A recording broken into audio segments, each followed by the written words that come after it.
En el invierno del año 40, durante el reinado de Cayo César, conocido como Calígula, Roma fue testigo de un clima de terror político. Diversas fuentes antiguas coinciden en que el emperador utilizaba su poder para humillar a la nobleza, imponiendo rituales y protocolos destinados no solo a someter, sino a degradar públicamente a los patricios y a sus familias. Un ejemplo transmitido por la tradición menciona el caso de Marcus Claudius, senador de avanzada edad, obligado a participar como testigo en la vejación de su propia descendencia dentro del palacio imperial. El episodio no era una excepción, sino parte de un sistema cuidadosamente diseñado para quebrar la dignidad de la élite romana. En los registros administrativos se anotaban incluso los nombres y números de quienes eran forzados a atravesar las puertas de bronce, como si se tratara de simples inscripciones burocráticas. Así, la violencia quedaba transformada en procedimiento oficial. El propósito de Calígula no era únicamente ejercer la crueldad física, sino asegurar la complicidad involuntaria de las víctimas y sus familias. De este modo, el miedo se convertía en un instrumento político y la vergüenza en una marca indeleble sobre el Senado de Roma. Para entender cómo Roma llegó a este abismo, hay que volver a una mañana soleada del año 37, cuando un joven de 25 años fue aclamado como la esperanza del imperio. Cayo Julio César Augusto Germánico, conocido cariñosamente como Calígula por las pequeñas botas militares que usaba de niño, era el hijo del amado general Germánico. Su llegada al poder fue celebrada con júbilo que duró 100 días. El pueblo lo veía como el heredero de una dinastía gloriosa. Los senadores respiraban aliviados tras la paranoia de Tiberio. Nadie imaginaba que ese joven carismático, educado, culto, se convertiría en el arquitecto del sistema de depravación más organizado que Roma había conocido. Su infancia había sido una mezcla de privilegio y horror. Creció en campamentos militares, adorado por las legiones que veneraban a su padre. Pero también presenció las intrigas palaciegas que acabaron con Germánico, probablemente envenenado. Vio a su madre Agripina la Mayor desterrada, a sus hermanos mayores ejecutados o encarcelados. Aprendió a sobrevivir en la corte de Tiberio, fingiendo ser inofensivo, estúpido incluso. Esos años de máscara le enseñaron algo fundamental. En Roma, la supervivencia dependía de la capacidad de fingir, y él se había vuelto maestro en el arte del engaño. Los primeros meses fueron prometedores. Redujo impuestos, liberó prisioneros políticos, organizó espectáculos magníficos, construyó acueductos, reparó caminos, distribuyó bonificaciones a las legiones. Roma lo amaba. Las mujeres dejaban flores en su camino. Los niños cantaban canciones sobre el joven emperador. Los senadores, esos mismos que después sostendrían antorchas, competían por su favor. Era la edad dorada que todos esperaban después de los años oscuros de Tiberio. El contraste no podía ser más marcado. Donde Tiberio había sido un recluso paranoico en Capri, Calígula caminaba libremente por las calles, asistía a los juegos, cenaba con senadores. Era accesible, carismático, generoso. El pueblo creía que los dioses finalmente habían bendecido a Roma con el gobernante perfecto. Pero algo cambió después de una enfermedad misteriosa que lo postró durante semanas en el otoño del 37. Los médicos de la corte anotaron fiebres delirantes que alcanzaban temperaturas imposibles, convulsiones que requerían 6 hombres para contenerlo, visiones donde gritaba que hablaba con Júpiter. Durante días, Roma contuvo el aliento. Se realizaron sacrificios masivos en todos los templos. Algunos ciudadanos prometieron sus vidas a cambio de la recuperación del emperador. Cuando despertó ya no era el mismo.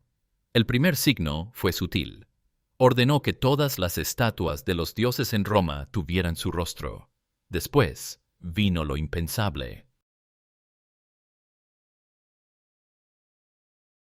Dicen que el cuerpo no miente, y el cuerpo de Calígula, después de la enfermedad, contaba una historia de transformación aterradora. Sus ojos, antes cálidos y expresivos, se volvieron fríos, calculadores, con pupilas que parecían dilatadas permanentemente.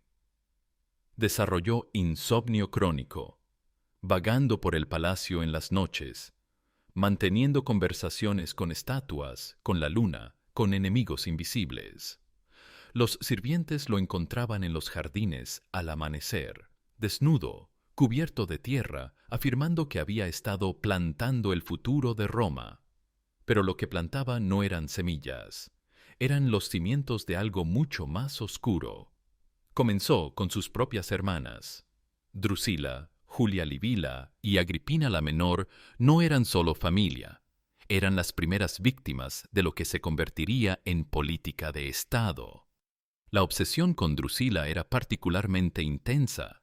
La llamaba su Diana, la trataba como esposa en público, la obligaba a sentarse en el lugar de la emperatriz en los banquetes oficiales. Cuando murió en el año 38, Calígula enloqueció de dolor. Prohibió reír, bañarse o cenar con la familia durante el luto oficial. Cualquiera que mostrara alegría era ejecutado. Pero su dolor no era amor, era posesión frustrada. Con Drusila muerta, volcó su atención en las otras dos hermanas y después en las esposas e hijas del Senado. Las obligaba a prostituirse con senadores, mientras él observaba desde un trono dorado especialmente construido para estas ocasiones, tomando notas sobre quién mostraba más entusiasmo, quién vacilaba, quién intentaba ser gentil. Esas notas se convertirían después en instrumentos de chantaje político. Un senador, que había sido demasiado entusiasta con Julia Livila, de repente votaba a favor de todas las propuestas imperiales. Otro que había mostrado reluctancia encontraba a su hijo menor desaparecido, solo para recuperarlo castrado días después. El mensaje era claro. En la nueva Roma de Calígula, todos eran potenciales víctimas y potenciales cómplices. No había espacio para la neutralidad. El médico imperial Lucio Escriba dejó registros que sobrevivieron ocultos durante siglos en una villa abandonada cerca de Pompeya. En ellos describe con precisión clínica cómo Calígula lo obligaba a examinar a las esposas e hijas de los patricios, evaluando su capacidad reproductiva y su resistencia al uso continuado. Los exámenes eran humillantes, realizados en presencia del emperador, quien hacía preguntas obscenas sobre la anatomía de cada mujer. No era sadismo caótico, era sistemático, burocrático, documentado con la misma meticulosidad que un censo. Cada víctima recibía un número, cada acto era registrado. Había tarifas establecidas: 1.000 sestercios por una noche con la esposa de un senador, 2.000 por su hija virgen, 5.000 por ambas simultáneamente. El dinero iba directamente al tesoro imperial, donde se registraba como donaciones voluntarias para el bienestar del Estado. El palacio se transformó en lo que Calígula llamaba Templo del Servicio Divino. No era una metáfora, era una reorganización arquitectónica completa. Habitaciones específicas fueron designadas para diferentes propósitos. La sala de Júpiter para las violaciones rituales, donde el emperador actuaba como el dios supremo, bendiciendo a sus súbditas con su semilla divina.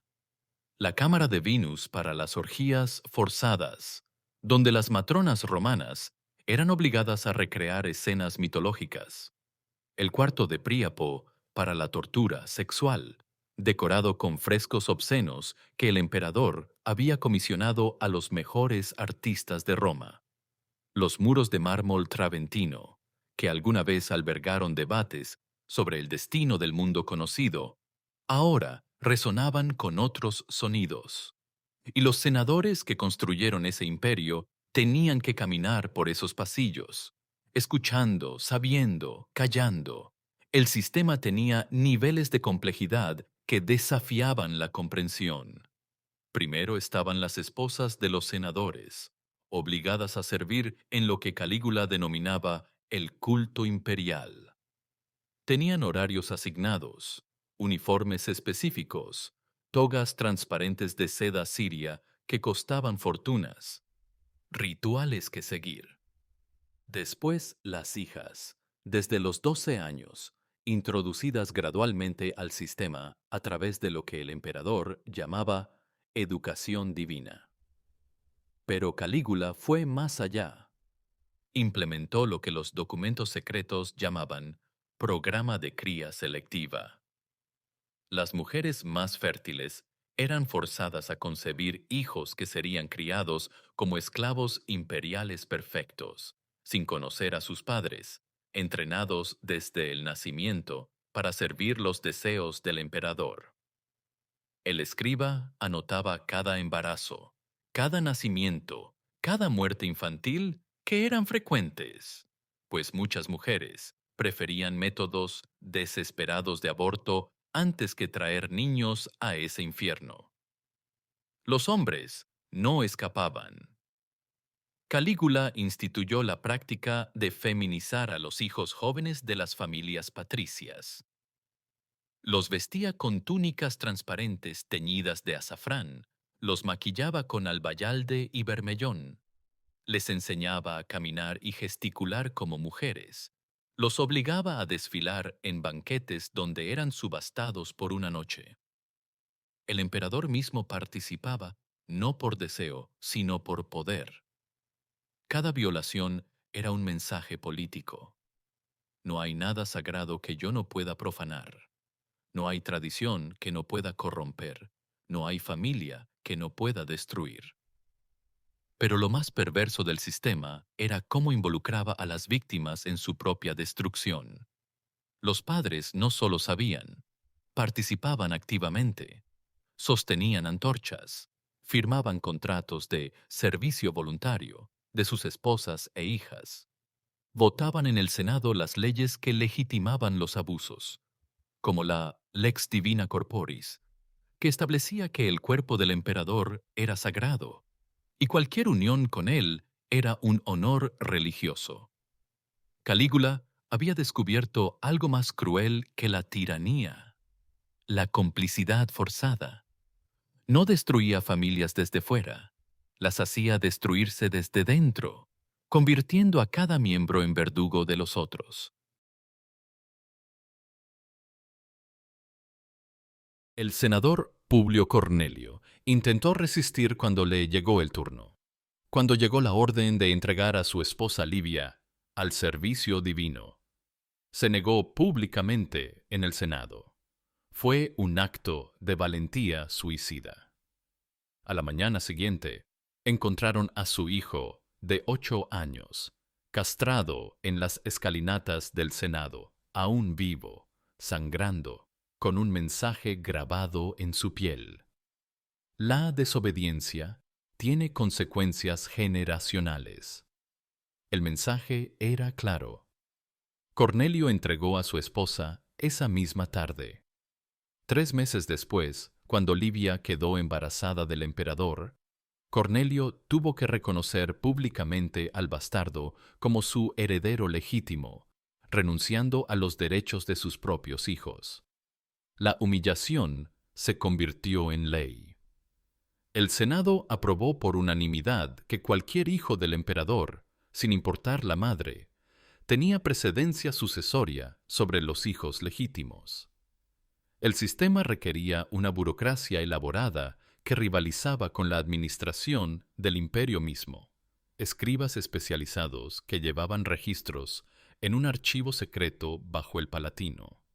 Cada entrada tenía categorías específicas: nombre de la víctima, edad, estatus social, descripción física, actos realizados, duración, nivel de cooperación, embarazos resultantes, pagos recibidos, médicos que examinaran a las víctimas antes y después, documentando lesiones, enfermedades transmitidas, embarazos, parteras que atendieran los partos forzados, guardias que las trasladaran según horarios establecidos, contadores que administraran las ganancias, porque sí, el emperador cobraba por los servicios, y los fondos iban al tesoro imperial. Cientos de personas participaban en la maquinaria del horror, cada una con su función específica, cada una con su cuota de culpa diluida en la responsabilidad colectiva. Era más fácil así. Nadie era el monstruo. Todos eran solo engranajes en una máquina que nadie se atrevía a detener. Las noches de luna llena eran eventos especiales que requerían preparación elaborada. Calígula organizaba lo que llamaba ceremonias de fertilidad lunar. El anfiteatro privado del palacio se transformaba en un templo pagano. Obligaba a las esposas de los senadores a copular con gladiadores seleccionados por su virilidad, con esclavos núbidos traídos de las fronteras del imperio, a veces con animales, osos amaestrados, perros molosos, incluso un leopardo que el emperador había recibido como regalo de un rey cliente africano.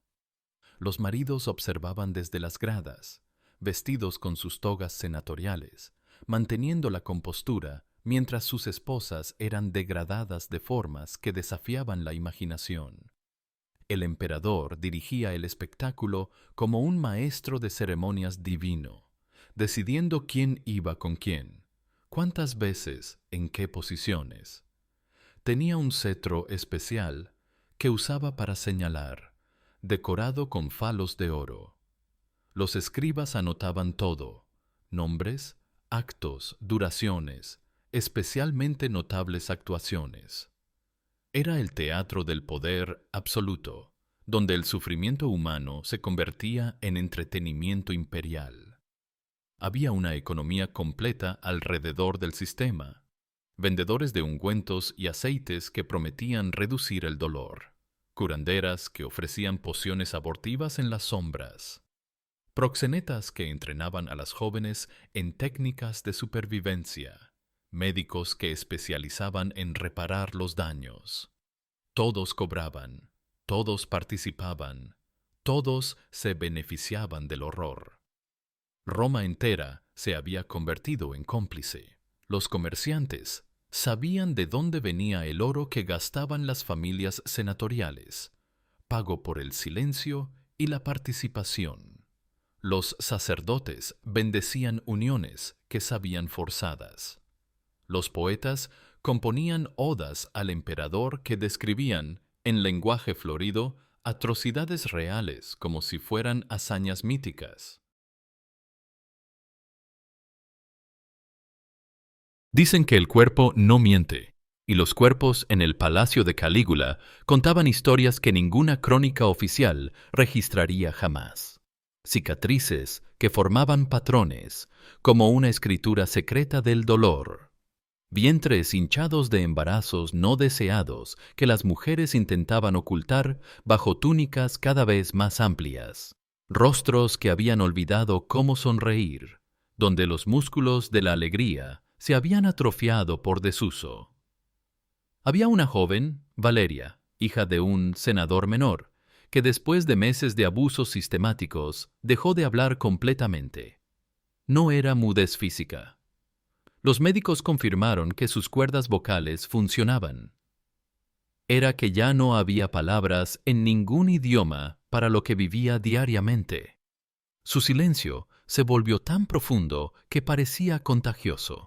Las otras víctimas evitaban mirarla, como si en sus ojos pudieran ver su propio futuro inevitable.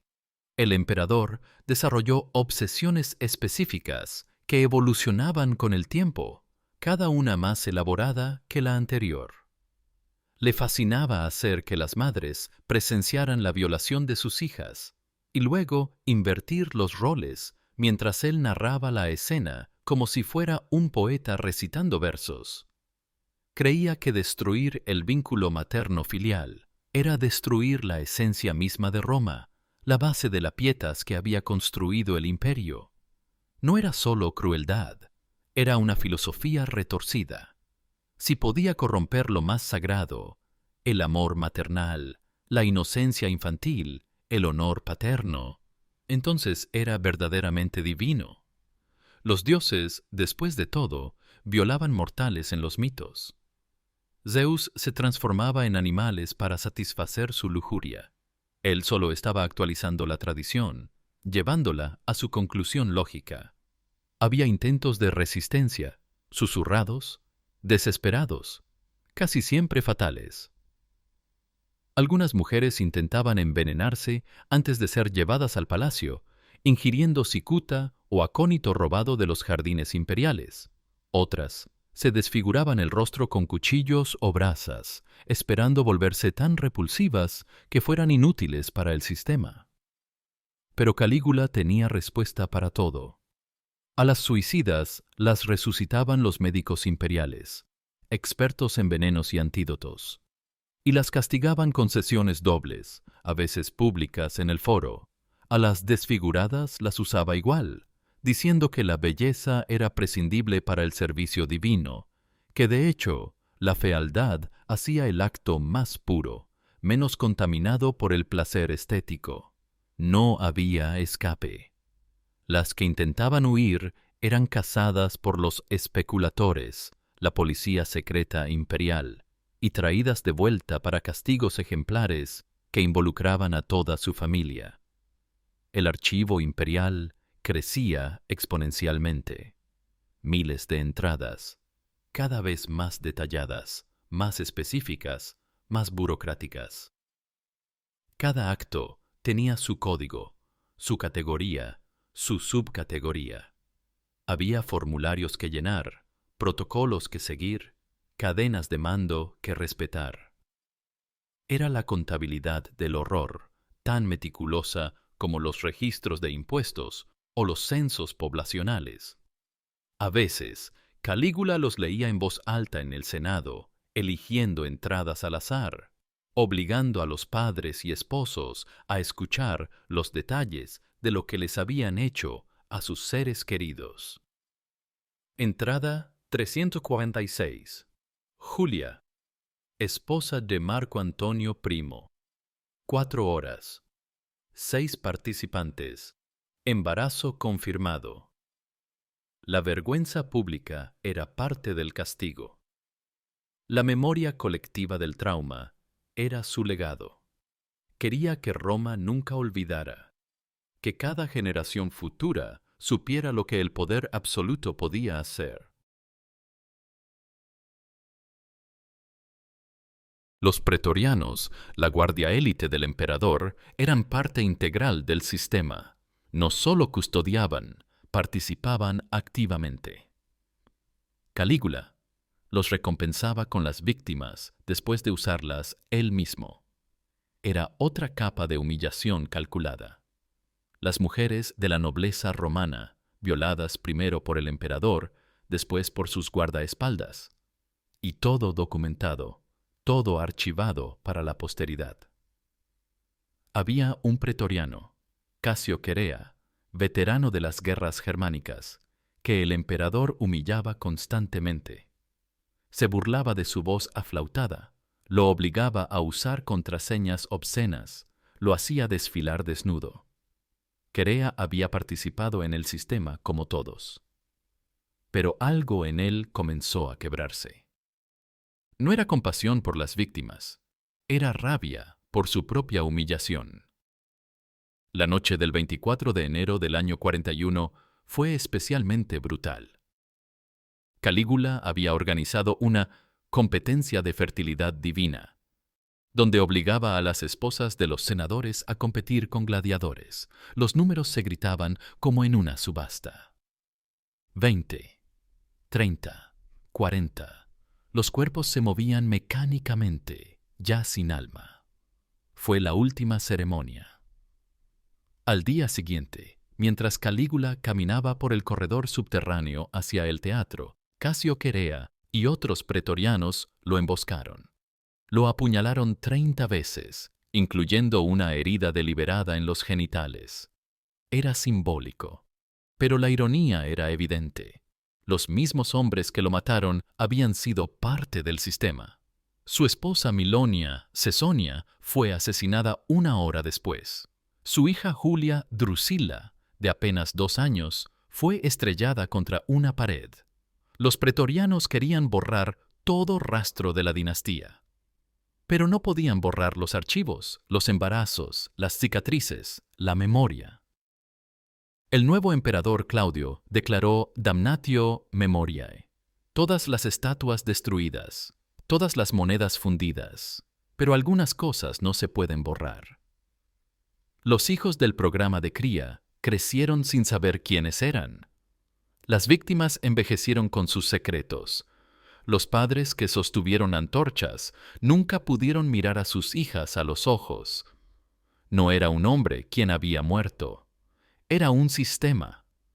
Y los sistemas tienen formas de sobrevivir a sus creadores. El trueno volvió a retumbar aquella noche final.